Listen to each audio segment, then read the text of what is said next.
Hi everyone, welcome to this edition of Minds and Money TV. My name is Kimberly White. I am a conference director with IMARC and Minds and Money. I'm joined today by Glenn Poole, Managing Director of Firetail Resources.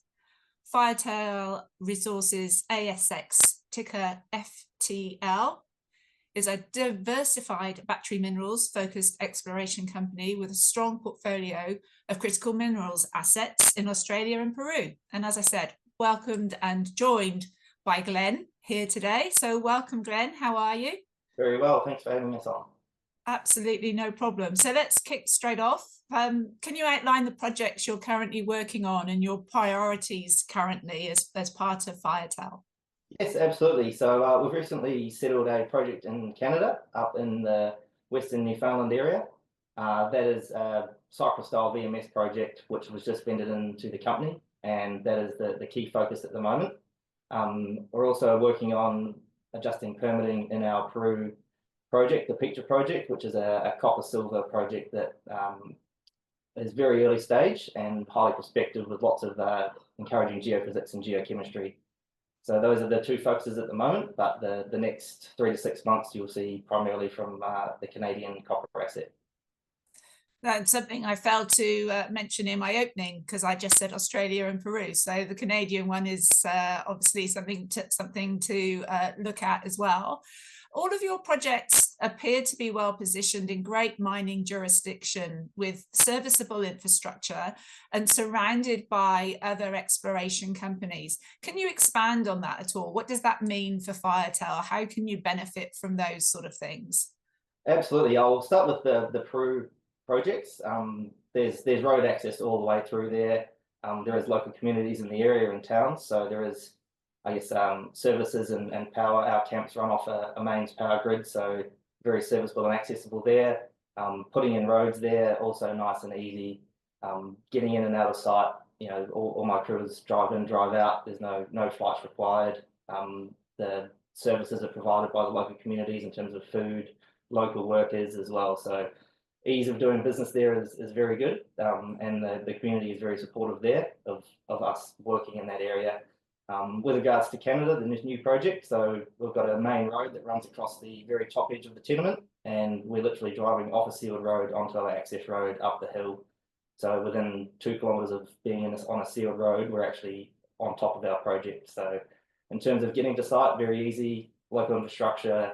Canada especially, we've got towns nearby which are primary industry supports towns, so they're there to support mining, fishing, and other primary manufacturing industry. So I guess the support base of the community and the infrastructure is there to encourage and support what we're doing.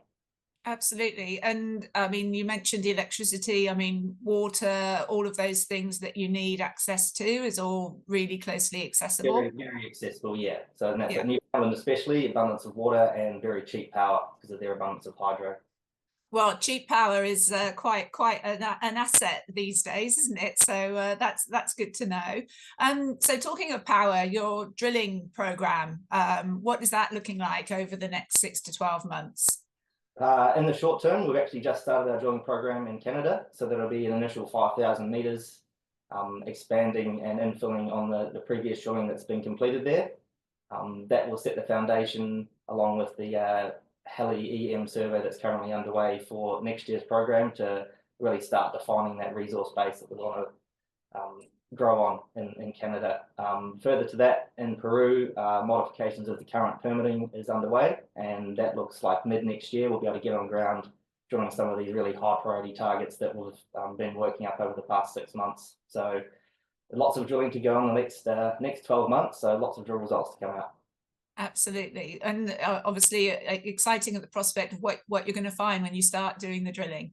I mean, as part of the drilling story, technology, AI is a big part of mining, especially in the exploration space these days. I mean, how are you using technology to analyze the data that you've collected from previous drilling campaigns, and what is it telling you? Yeah, there's so much data that I guess is overlooked in regards to exploration these days and correlations that it just takes too long for the human brain to sort of work through. So feeding a lot of our geochemistry into these learning algorithms about what's correlating to grade and trends, pathfinders effectively. Also in regards to the geophysics as well, there's a lot of data that we can sort of feed into these models, especially to do with geophysics. We're doing the first property-wide EM survey up in York Harbour, which is typically used to find VMS. We're lucky that we've actually got drill holes in the ground that have, intersected the ore body. So we know what it looks like in the ground. We'll then know what it looks like from the air, and we can use that data that we've been collecting from the core to sort of back calculate what that looks like from a wider perspective, because the exploration's been so limited, and usually that's one of the first cabs off the rank in terms of your exploration strategy is understand the geophysics of the area. So the technology and using that, like I said, the AI to sort of self-learn what it looks like, and then what else is that potentially out there too. I guess as well, I mean, you've got your previous drilling campaigns, but the campaigns that you've got coming up will just provide more data, more reference points, and just help more and more going forward in terms of where else you need to drill, what else you're expecting to find. Absolutely, yeah. So it's been so limited to date, and even the data they have collected is very good, but still very limited in terms of the scope. So the Canadian versus the Australian strategy of exploring and developing is very different, we're finding, and that's where I guess the opportunity lies of the broader scope that I bring to the table, as well as I'm here to find economic deposits that will eventually be mined. That's a really interesting point you've brought up there in terms of what you're finding between the different jurisdictions, and obviously between Canada, Australia and Peru, very clear mining jurisdictions, but obviously very different approaches. So in terms of those different jurisdictions and the permitting and the approvals, how have you found the process of permitting and approvals across the 3 different countries in which you're working? It's a great question. It was a very key learning I had coming into the company. We'll start with Peru. So Peru, they're very thorough, a lot more front-ended compared to the, I guess, Australian approach. So a lot of their environmental monitoring and approvals is at the front end of the permitting process. So it does give you a lot more free rein once the permit is in place, but it does take a bit longer in terms of approvals process to get those done. So that's 6 to 9 months to get a drilling permit approved there, because of the front end work from an environmental perspective is concerned. In terms of once you're underway, you've got a lot of free rein over what you can actually do with that permit because of that early stage environmental stuff. I'd say the Canadian, Newfoundland specifically, is a lot more like the Canadian, the West Australian style of permitting. Your various agencies are all involved. They have their say, apply their layers over. We have mineral rights, so that gives us, I guess, a sort of a separate layer in terms of access and ability to go on ground and do work.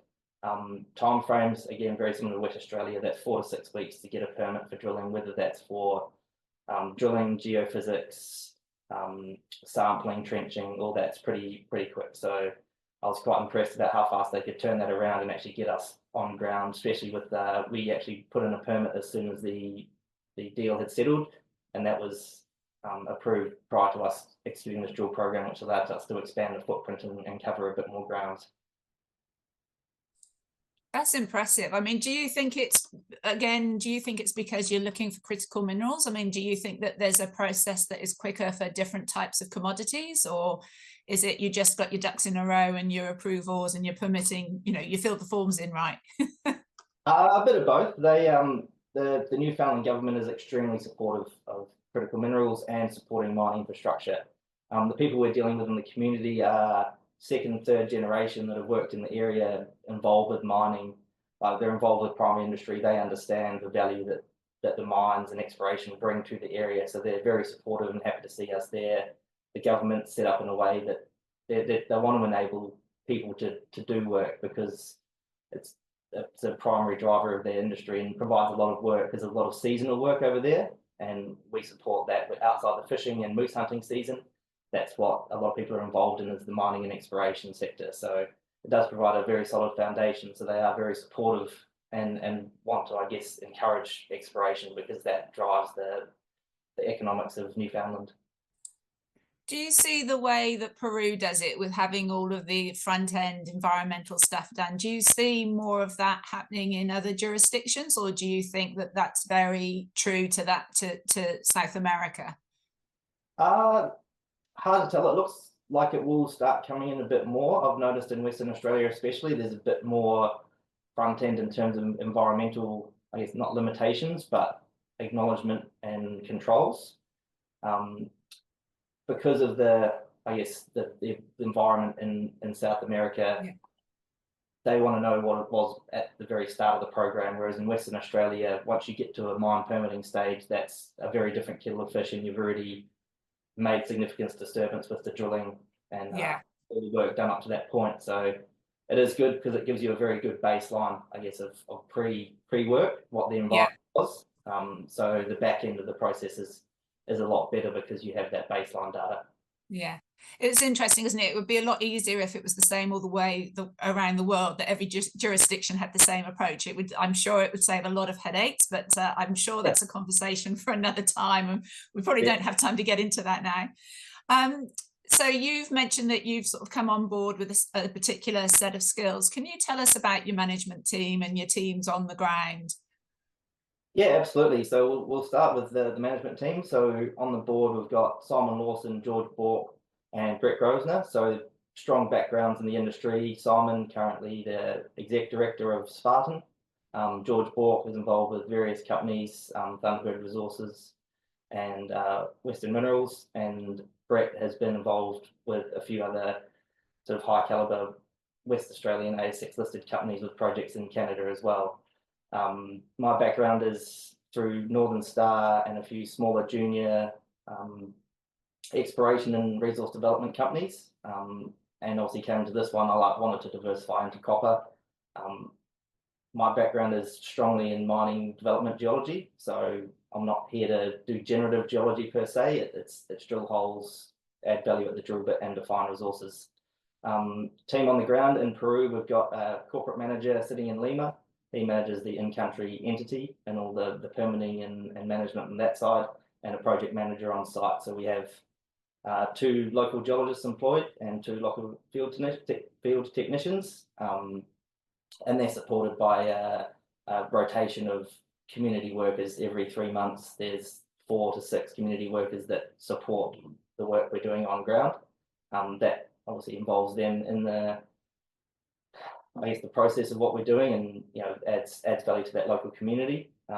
In Canada, I've got a Australian geologist supervising a team of consultants and local contractors. Again, drawing from that local talent pool and experience makes doing the work a lot easier. They've got the local experience, local knowledge in terms of how to get things done, and the relationships there. So a very well-established team across 3 jurisdictions now. And of course, Western Australia, that's my bread and butter. That's easy to execute any programs here, but there's a limited scope at the moment due to our strong copper focus. Yeah, amazing. And I think, you're right, the teams on the ground are an important pool in terms of looking after your assets and progressing them forward. We've got time just for one more question, Glenn. And obviously, this is a lot of the Mines and Money investors listening want to know. What is it they need to know about Firetail Resources? What's going to make them put their hands in their pocket and give you their hard-earned money? Yeah, absolutely. So I guess one, copper focused, critical mineral moving forward. I see no chance of an oversupply in the near future, at least. We've got 2 very, very strong copper assets. One more of a brownfields development, one in that advanced greenfield stage. So there's going to be a lot of drilling, a lot of, I guess, targeting done in the next 6 to 12 months that will really prove up these projects and work towards bringing them into, I guess, a stage where we can assess the actual true value and move forward on that. A lot of the earnings that we're in with these companies to acquire these projects are based on putting meters into the ground and delivering PFS studies. So that's my ultimate goal over the next 12 months to 2 years. Great. Well, obviously one to look out for, and good luck with your drilling program. I hope you find what you think is there, and hopefully with data and AI you will be proved to right. So lovely to speak with you. Thank you for your time. And that's all from the Minds and Money TV team. Thanks, Kimberly. Absolute pleasure. Thanks, Glenn. And here's just a reminder of the other events that Minds and Money look after. Thanks again for your time, Glenn. Thanks, Kimberly.